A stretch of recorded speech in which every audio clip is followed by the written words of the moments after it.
Dogon people in Mali have one of the most fascinating cultures in Africa, and it's also one of the most diverse.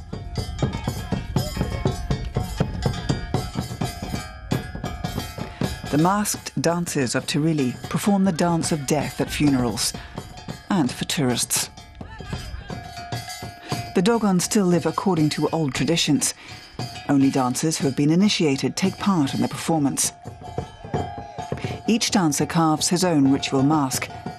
The designs are derived from the Dogon's religious cosmology, in which animals play an important role.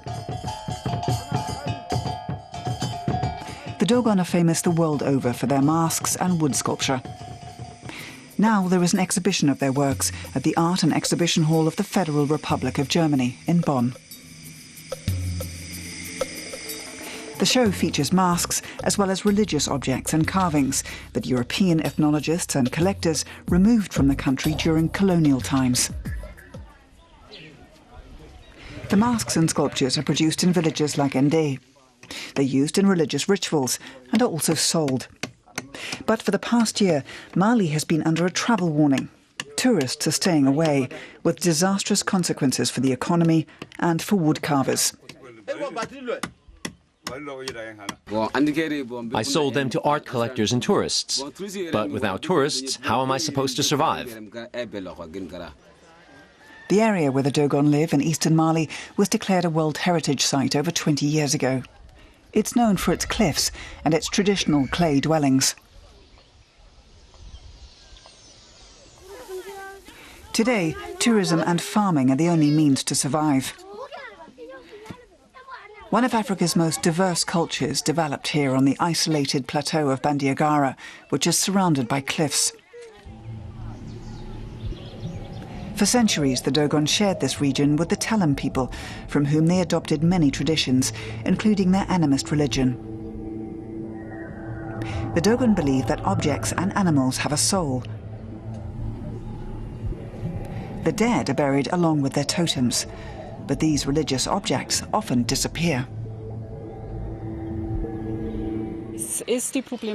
In the land of the Dogon, we have the constant problem that these objects that are part of the cultural heritage are sold out of economic necessity because people are poor, or they're stolen. That happens as well, of course. It's important to raise awareness about these issues and about the possibility that museums will borrow these objects or buy them.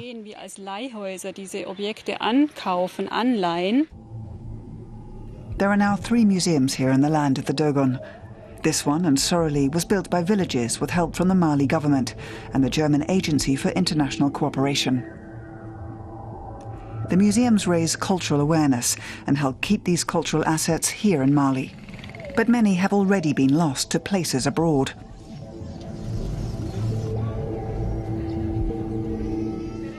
People here need to join together and say, give our cultural heritage back to us. It affects not only Mali, but all regions south of the Sahara. The art and culture of the region are unique and fascinating. The exhibition in Bonn presents many of these valuable artworks. It also examines the heritage of colonialism and the influence of Dogon art on Europe. At first glance, this art has something very familiar about it. After all, 20th century European art was created in dialogue with African sculpture.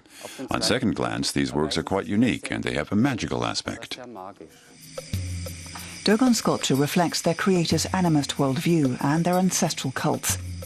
The sculptures inspired some of the greats of modern European art, like Pablo Picasso, as well as many contemporary artists. One of the most famous sculptures is this larger-than-life Janike statue, over 2 meters tall.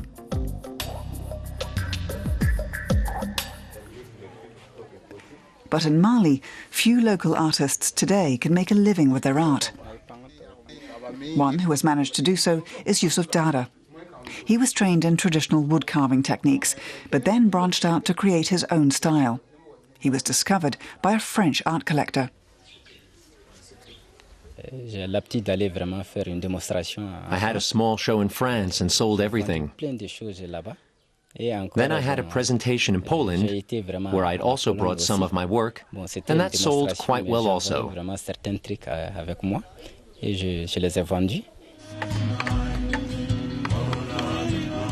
Traditional handicrafts are still an important part of life here. The Dogon just opened a centre for traditional art in Kundu. They hope to pass on their craft to the younger generation, and they hope that the tourists will soon return.